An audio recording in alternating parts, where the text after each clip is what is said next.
ये आप चाहते हैं कि आपके साइंस के पेपर में बायोलॉजी का सेक्शन बहुत ही अच्छी तरीके से हो जाए तो इस वीडियो को आपको पूरा देखना चाहिए। इस वीडियो में मैं बात करने वाला हूँ जीव विज्ञान के सभी महत्वपूर्ण प्रश्नों के बारे में प्यारे साथियों। तो आइए एक एक करके हम लोग शुरू करते हैं। सबसे पहले जो सेक्शन है उसमें साथियों 4 चैप्टर है और आपका एक चैप्टर आप साथियों इकोनॉमी का है, जिसे हम लोग इकोलॉजी बोलते हैं। इकोनॉमी नहीं, इकोलॉजी का है, एनवायरमेंट का प्यारे बच्चों। 4 चैप्टर में क्या है, जो प्रक्रम है, लाइफ प्रोसेस जिसे बोलते हैं, नियंत्रण एवं समन्वय है, जीव जनन कैसे करते हैं और आनुवांशिकता है। लास्ट में आपका चैप्टर है साथियों हमारा पर्यावरण। तो इन सभी के बहुत ही महत्वपूर्ण प्रश्नों की लिस्ट मैंने तैयार की है। इन एक एक प्रश्न को अच्छी तरीके से मैं समझाऊंगा और आपको कैसे लिखना है ये भी बताऊंगा। तो इस वीडियो को पूरा जरूर देखिएगा। सबसे पहला इंपॉर्टेंट प्रश्न आप लिखेंगे, पोषण तथा इसके प्रकार। प्यारे बच्चों, इसको कैसे तैयार करना है, इसे कैसे कैसे प्रश्न पूछ सकता है। सबसे पहले पूछ सकता है पोषण किसे कहते हैं, पोषण कितने प्रकार के होते हैं, उनकी परिभाषा लिखिए। तो साथियों पोषण किसे कहते हैं, ये भी जितने भी हमारे शरीर को चलाने के लिए जितनी भी चीजें जरूरत होती है, जितनी भी क्रियाएं दिन भर करते हैं, वो सब पोषण कहलाता है प्यारे बच्चों। और प्यारे बच्चों ये कितने प्रकार का होता है, तो प्यारे बच्चों 2 प्रकार का होता है। पोषण कितने प्रकार के होते हैं, 2 प्रकार के, स्वपोषी पोषण और परपोषी पोषण होता है। इसके बाद प्यारे बच्चों आपको तैयार करना है दूसरा प्रश्न प्यारे बच्चों, पाचन किसे कहते हैं, पाचन किसे कहते हैं, किसे कहते हैं प्यारे बच्चों, और पाचन के लिए क्या क्या जरूरी है, पाचन तंत्र का चित्र भी आपको तैयार होना चाहिए। पाचन किसे कहते हैं। चलिए दूसरे के बाद तीसरा सवाल आपका तैयार होना चाहिए साथियों, वायवीय श्वसन तथा अवायवीय श्वसन। ओके, वायवीय श्वसन तथा अवायवीय श्वसन, aerobic respiration and aerobic respiration होता है। जो वायु की अवस्था में, वायु की उपस्थिति में श्वसन होता है उसे हम वायवीय श्वसन बोलते हैं। जो श्वसन क्या बोलते हैं, ऑक्सीजन की अनुपस्थिति में होता है या वायु की अनुपस्थिति में होता है, उसे क्या बोलते हैं साथियों, अवायवीय श्वसन कहते हैं। अगला सवाल, अगला पैर बच्चों, समय कम है जल्दी जल्दी। चौथा सवाल आप सभी के लिए इंपोर्टेंट है पैर बच्चों, जाइलम तथा फ्लोएम। जाइलम तथा फ्लोएम पैर बच्चों, इन दोनों का कार्य आपको पता होना चाहिए कि जाइलम का काम क्या होता है, फ्लोएम का कार्य क्या होता है। 2 नंबर पे लिखने के लिए आ जाता है। जाइलम का कार्य लिखिए, फ्लोएम का कार्य लिखिए, जाइलम पर टिप्पणी लिखिए, फ्लोएम पर क्या लिखिए, टिप्पणी लिखिए। फ्लोएम, ओ सॉरी यहाँ पे गलती हो गई, छोटी ई होनी चाहिए। चलिए 5वां नंबर पे बच्चों सवाल है, मनुष्य में दोहरा परिसंचरण। मनुष्य में दोहरा परिसंचरण, दोहरा परिसंचरण प्यारे बच्चों, डबल जो सर्कुलेशन सिस्टम है उसको आपको समझाना है कि दोहरा परिसंचरण में क्या होता है। एक बार खून शरीर को जाता है, दूसरी बार क्या होता है, शरीर से, शरीर के अंगों से खून कहां तक आता है, हृदय तक आता है। ये आपका दोहरा परिसंचरण के अंदर होता है। इसको आप अच्छी तरीके से तैयार करके जाएंगे। 6 नंबर में प्यारे बच्चों आपको तैयार करना नेफ्रॉन के कार्य। नेफ्रॉन के कार्य, नेफ्रॉन का कार्य क्या होता है, नेफ्रॉन किसकी इकाई होती है। फिर 6 नंबर के बाद 7वां आपको तैयार करना है प्यारे बच्चों। मैं आपको चित्र बता देता हूँ कौन कौन से चित्र आपको तैयार कर लेना है इस चैप्टर से। आपको हृदय का चित्र तैयार होना चाहिए, हृदय मतलब दिल का चित्र तैयार होना चाहिए। आपको मानव श्वसन तंत्र तैयार होना चाहिए, मानव श्वसन तंत्र, मानव ह्यूमन रेस्पिरेशन सिस्टम आपको तैयार होना चाहिए। फिर पाचन तंत्र भी आपका तैयार होना चाहिए प्यारे बच्चों, पाचन तंत्र, डाइजेशन सिस्टम प्यारे बच्चों। फिर 8वां चीज आपको तैयार होना चाहिए प्रकाश संश्लेषण, प्रकाश संश्लेषण। ओके प्यारे बच्चों, प्रकाश संश्लेषण तैयार हो। आपको खून का कार्य तैयार हो, रक्त के कार्य तैयार होने चाहिए। चलो भी लिख दो, लिख दो भाई, रक्त के, रक्त या रुधिर, रक्त या रुधिर के कार्य प्यारे बच्चों, रुधिर के कार्य, वर्क ऑफ ब्लड। अब ब्लड जब आप पढ़ेंगे तो आप ब्लड के साथ साथ आप इसके और चीज पढ़ लेंगे, ब्लड में क्या क्या पाया जाता है, ब्लड में क्या क्या पाया जाता है, ये चीज आपको याद होनी चाहिए। आरबीसी डब्ल्यूबीसी के काम भी याद होने चाहिए रुधिर के कार्य के साथ साथ। 9 नंबर के बाद 10 नंबर आपको क्या आना चाहिए मेरे बच्चों, मैं आपको बताने जा रहा हूँ तंत्रिका तंत्र। तंत्रिका तंत्र नर्वस सिस्टम, तंत्रिका तंत्र जिसे हम लोग न्यूरॉन के नाम से भी जान लेते हैं। न्यूरॉन की संरचना आपको जरूर याद होनी चाहिए। और इसके कार्य भी तैयार होने चाहिए। जितना भी मैं चित्र बता रहा हूँ चित्र जरूर बनाइएगा और प्रयास करिएगा बनाकर, एक बार घर पे ट्राई करिएगा और उसके पार्ट के नाम आपको याद जरूर होने चाहिए। तंत्र का तंत्र के बारे में जरूर पढ़ के जाएंगे। न्यूरॉन किसका भाग होता है, नेफ्रॉन और न्यूरॉन में अंतर है, ये भी आप याद रखेंगे मेरे बच्चों। 11 नंबर में आपको तैयार करने मेरे बच्चों प्रतिवर्ती क्रिया रिफ्लेक्स एक्शन। प्रतिवर्ती क्रिया किसे कहते हैं, प्रतिवर्ती क्रिया किसे कहते हैं प्यारे बच्चों, ये आपको समझाना होगा, तो आप यार ध्यान देंगे। प्रतिवर्ती क्रिया किसे कहते हैं, जब हमारे शरीर का कोई भी अंग अपने आप को बचाने के लिए जो क्रिया करता है उसे प्रतिवर्ती क्रिया कहते हैं। जैसे कि हम सांप आगे आ रहा है, हमने देखा तो हमारी आंखों ने देखा, तो आंखों ने क्या संदेश भेजा, माइंड को भेजा कि सांप आ रहा है, और माइंड ने संदेश भेजा पाँव को, वो भाग गया। ये प्रतिवर्ती क्रिया हुई अपने आप को बचाने का। हमने गर्म तावे पे हाथ रखा, गर्म लगा ना, तुरंत हाथ हटा लिया, प्रतिवर्ती क्रिया सेकंडों में हो जाती है प्यारे बच्चों, याद रखेंगे। इसके साथ साथ आपको अनैच्छिक क्रिया भी आनी चाहिए। जैसे छींक आ रही है तो ये क्या, अनैच्छिक क्रिया, आपकी इच्छा के अनुसार नहीं आएगी। सांस आ रहा है जा रहा है आपके अनुसार नहीं है, दिल धड़क रहा है आपके अनुसार नहीं है, तो ऐच्छिक क्रिया उसे कहते हैं जो आपके अनुसार होती है। अनैच्छिक क्रिया उसे कहते हैं जो मेरे अनुसार न हो करके शरीर अपने आप से चलाती हो। ओके, अगला पैरा 11 नंबर के बाद यहां देख लेते हैं बच्चों 12 नंबर। बहुत सारा मैंने लिख के तैयार किया मेरे बच्चों। 12 नंबर में मैं आपको बता देता हूं, 12 नंबर पे बच्चों आपको मानव मस्तिष्क क्या मेरे बच्चों,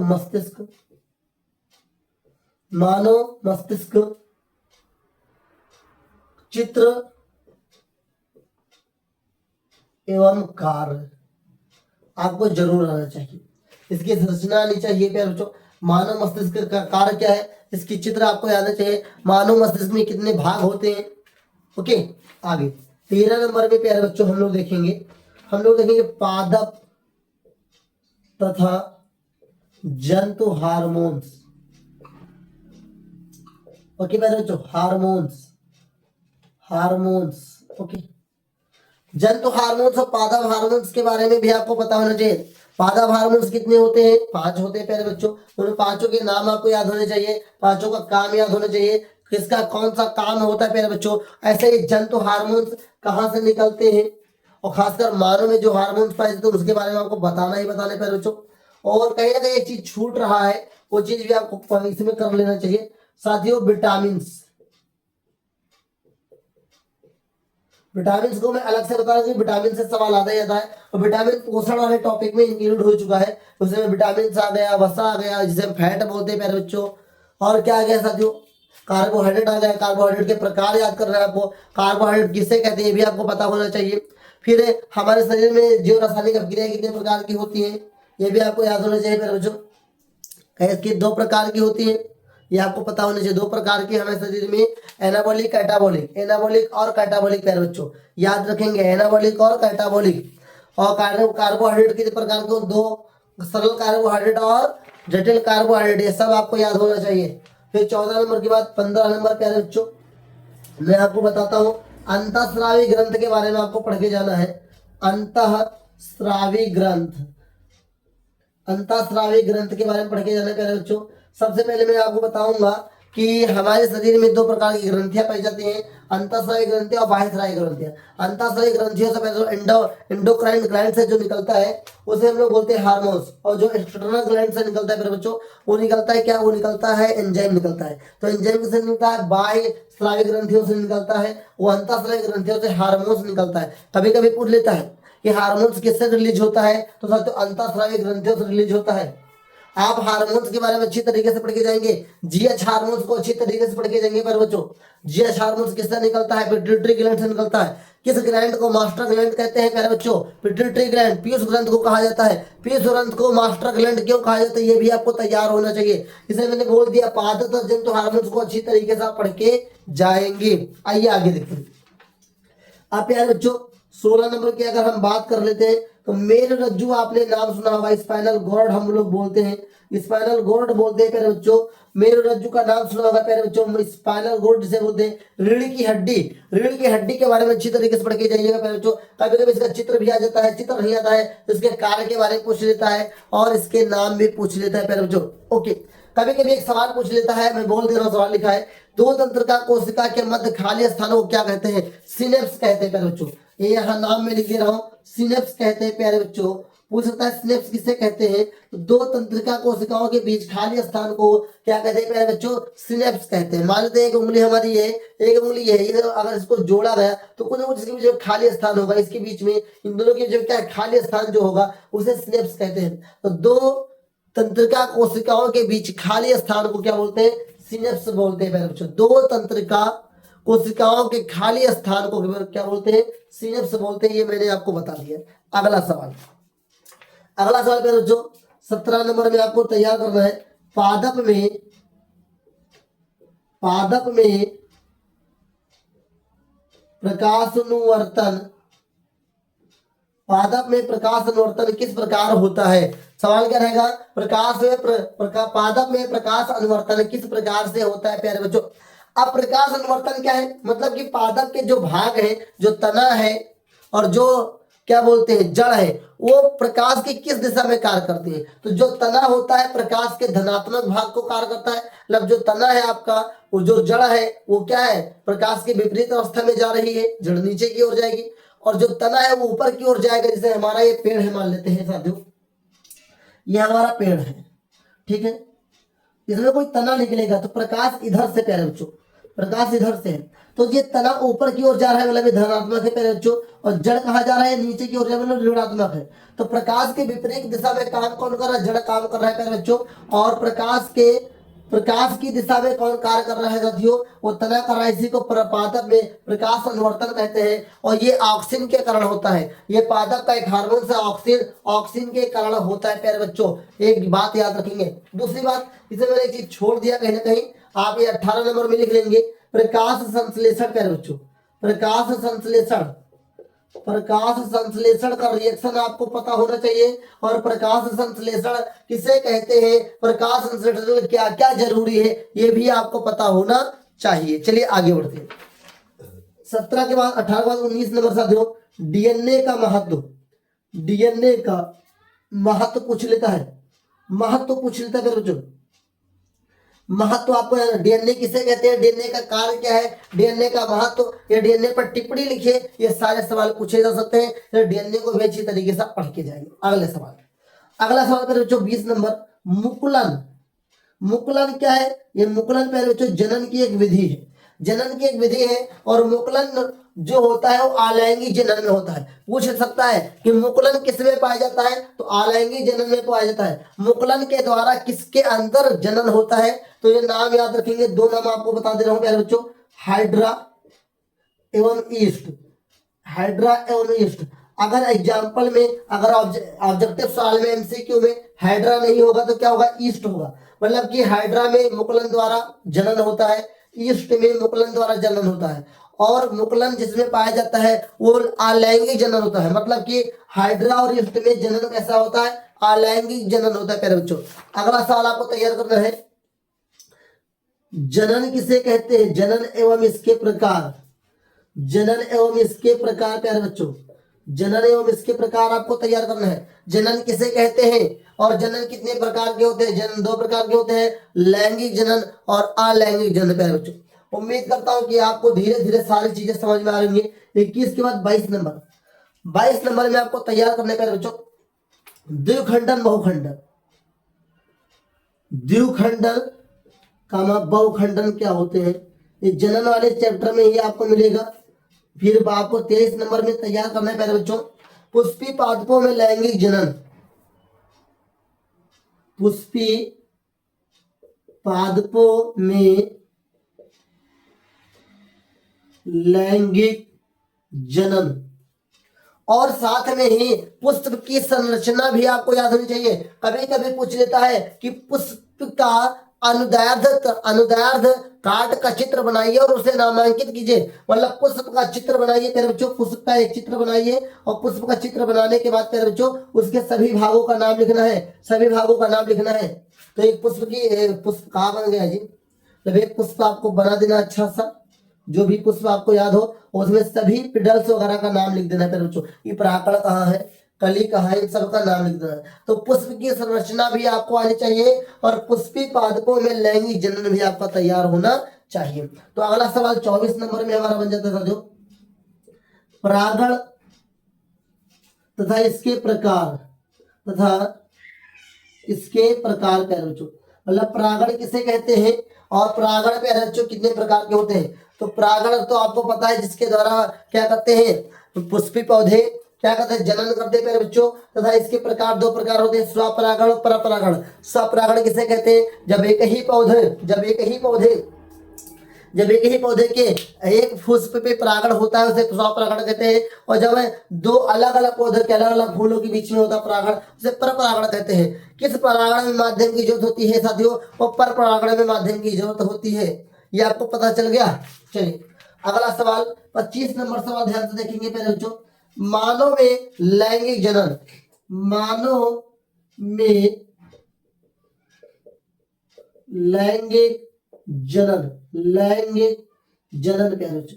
अभी तक मैं 25 सवाल आपको बता चुका हूं, उम्मीद करता हूं ये सवाल आपको समझ में आ रहे होंगे और इन सवाल में से अधिकतर सवालों को पहले से पता होंगे। बस आपको थोड़ा सा मेहनत करना है और आपके सारे प्रश्न तैयार भी हो जाएंगे। मैं आपको 25 सवाल बता चुका जिसमें मैंने लास्ट वाला बताया कि मानव में लैंगिक जनन आपको तैयार करना है। अब मैं यहाँ पे थोड़ा सा बता दे रहा हूँ, ध्यान से देखना। 26 नंबर पे आपको क्या तैयार करना है प्यारे बच्चों, 26 नंबर पे आपको तैयार करना है प्यारे बच्चों नर जनन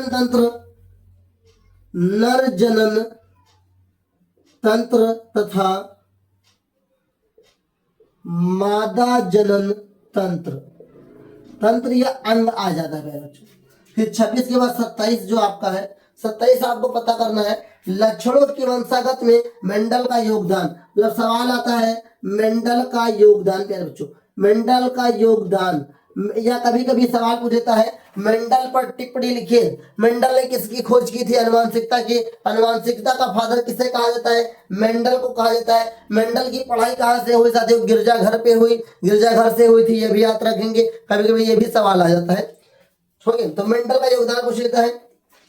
28 नंबर पे सवाल आ जाता है बच्चों मेंडल ने मटर के पौधे पर या मेंडल ने मटर के पौधे को क्यों चुना। तो लिखते हैं, सवाल लिखते हैं, सवाल होता है मेंडल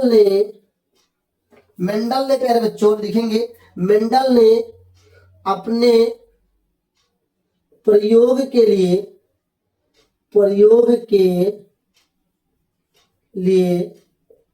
मटर का पौधा क्यों चुना। लिख लेंगे मेंडल ने अपने प्रयोग के लिए मटर का पौधा क्यों चुना। ओके बाद साथियों 29 नंबर सवाल आपका है लिंग निर्धारण। क्या साथियों, लिंग निर्धारण प्यारे बच्चों आ जाता है कि मानव में लिंग निर्धारण कीजिए, मानव में लिंग निर्धारण कीजिए। आप प्यारे बच्चों अगला सवाल जो हमारा पर्यावरण से चैप्टर से आता है वो आता है साथियों 10% का नियम। यहां मैं लिख दे रहा हूं, मतलब 30 नंबर सवाल क्या प्यारे बच्चों 10% का नियम। ओके, अगला 31 नंबर में खाद जाल एवं खाद श्रृंखला। अब कभी कभी इसके बीच में प्यारे बच्चों अंतर भी पूछ लेता है, कभी कभी इसके बारे में परिभाषा पूछ लेता है। उसके बाद 32 नंबर में आपको होना चाहिए साथियों अम्ल वर्षा पर टिप्पणी लिखिए। अम्ल वर्षा या अम्लीय वर्षा प्यारे बच्चों 33 नंबर पे पूछ लेता है प्यारे बच्चों। 33 नंबर में पूछ लेता है, क्या पूछता है प्यारे बच्चों, और क्या सवाल पूछ सकता है। चलिए और क्या सवाल पूछ सकता है। ओके, सवाल क्या था भैया, सवाल क्या था, कहा गया सवाल था ओजोन परत। क्या था सवाल, ओजोन परत पूछ सकता है। ओजोन परत पर टिप्पणी लिखिए या ओजोन परत हमारे लिए क्यों जरूरी है। ओजोन का फार्मूला O3 होता है साथियों, और आजकल ओजोन परत को किससे खतरा है, या ओजोन परत हमको किससे बचाती है, परावैंगनिक किरणों से बचाती है प्यारे बच्चों। ये भी आप याद रखेंगे साथियों। तो ये ओजोन परत हो गया, 10% का नियम, खाद जालिम खाद श्रृंखला हो गई प्यारे बच्चों। और अगला सवाल क्या हो सकता है प्यारे बच्चों, ये हो सकता है, ये हो सकता है 34 नंबर प्यारे बच्चों, जो आपका क्या बोलते हैं, ज्यो और अज्यो अपशिष्ट कितने प्रकार के होते हैं प्यारे बच्चों। या अपशिष्ट पदार्थ किसे कहते हैं, अपशिष्ट, अपशिष्ट पदार्थ किसे कहते हैं प्यारे बच्चों, वे पदार्थ जो हमारे उपयोग के लायक ना हो, उसे अपशिष्ट पदार्थ किसे कहते हैं। अपशिष्ट पदार्थ कितने प्रकार के होते हैं, 2 प्रकार के होते हैं साथियों, ज्यो अपशिष्ट पदार्थ और अज्यो अपशिष्ट पदार्थ। साथ में एक चीज और हमें याद आ गया मेरे बच्चों, पोषण जो मैंने बताया, पोषण में उत्सर्जन भी है, उत्सर्जन भी आप अच्छी तरीके से तैयार कर लेंगे मेरे बच्चों, पाचन भी अच्छी तरीके से तैयार कर लेंगे, सारी चीजें अच्छी तरीके से तैयार करेंगे। एक चीज मुझे और याद आ रहा है लेकिन फिर भूल गया, चलो अभी बात करते करते याद आ जाएगा। तो अभी मैंने जो आपको लगभग 34 सवाल बता चुका हूँ, इधर अधिकतर सवाल आपको पहले से याद भी होंगे। इन सभी सवाल को अच्छी तरीके से आप तैयार करेंगे, पढ़ेंगे और लिख कर तैयार करेंगे तो आपकी बेहतरीन तैयारी हो जाएगी। मेरे प्यारे साथियों, आपको डरना नहीं है क्योंकि आपने बहुत बेहतरीन तरीके से पढ़ाई की है और सारी वीडियोज को मैंने देखा है, आपने सारे टेस्ट को दिया है। एक बात कहूंगा, एग्जाम में जाने से पहले एक मॉडल पेपर को सॉल्व करके जाइएगा और धैर्य करके जाइएगा और निश्चिंत रहिएगा, आपका पेपर बहुत ही बेहतर होगा। अब बस आप निश्चित रहिए और घबराइए मत, अगर आप घबराओगे तो आप ले डूबोगे अपने आप को। घबराना नहीं है प्यारे बच्चों, घबराना नहीं है। तो जहां तक मुझे लगता है मैंने सब कुछ आपको बता दिया है जो आपके लिए जरूरी था, जो आपके पेपर के लिए जरूरी था। फिर अगर मुझे और कुछ जरूरी लगेगा, कोई क्वेश्चन जरूरी लगेगा जो बायोलॉजी या फिजिक्स केमिस्ट्री जिसका भी बताना होगा, ऑलरेडी मैंने फिजिक्स केमिस्ट्री के सवाल को बता दिया है, फिर भी अगर मुझे जरूरी लगेगा तो मैं आपको कम्युनिटी पोस्ट के थ्रू आपको बता दिया करूंगा। लेकिन याद रखें 25 फरवरी से पहले अपने आप को अपडेट रखेंगे, तैयार रखेंगे, पेपर बेहतरीन तरीके से होगा। जितने भी फार्मूले हैं फिजिक्स के याद कर लीजिए, केमिस्ट्री के याद कर लीजिए, IUPAC नामांकन का रिजल्ट जरूर तैयार करके जाइए। हर साल बोर्ड एग्जाम में आता है, इस साल भी आएगा, मैंने पहले से पढ़ा के भी रखा है और तैयार करके ही जाइएगा। उम्मीद करता हूँ साथियों आप अच्छी तरीके से तैयार करके जाएंगे अपने आप को। जितनी भी चीजें अभी तक मैंने पढ़ाया है सब तैयार करके जाइए, आप सभी का एग्जाम बहुत ही बेहतरीन तरीके से होगा। Best of luck for your exam. इतना वीडियो आपने देखा, मुझे सपोर्ट किया, इसलिए बहुत बहुत धन्यवाद। अपने जूनियर्स को भी हमारा चैनल शेयर करिएगा, हमारी रिव्यू शेयर करिएगा, जिससे कि बच्चों को पता चले कि हम कितना बेहतरीन कंटेंट आपको दे रहे हैं एक अच्छे वे के थ्रू। मिलेंगे नेक्स्ट क्लास में, तब तक के लिए जय हिंद, वंदे मातरम साथियों। Best of luck for your exam. आपका एग्जाम बहुत ही बेहतर जाए क्योंकि आपने बहुत ईमानदारी से मेहनत किया है। जय हिंद साथियों।